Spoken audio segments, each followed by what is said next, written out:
bé cháu ta ba đã bị rầu, có bỏ tàu ba chưa yếu cũ,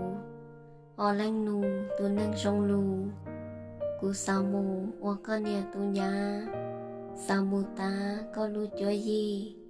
sao mù tì luôn bên đó có, sao mù cho mù ba có khứ,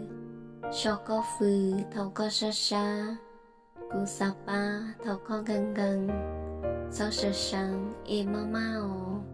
chỉ sao to lử lú bé châu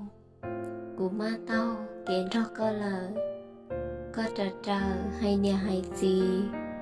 bác cứ ti tôi vô của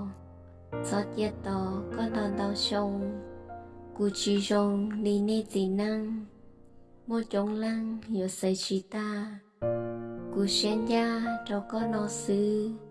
chén gấu sư sạch cha trâu có so cho ni chỉ sa yua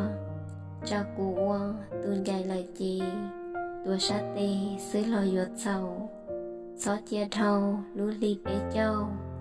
ư thiết tàu lộ quay khu e xí lú trâu té chân sờ quay yên gờ nhau quay y dân trong ti lo yuột của so chia to sông thâu sông nơ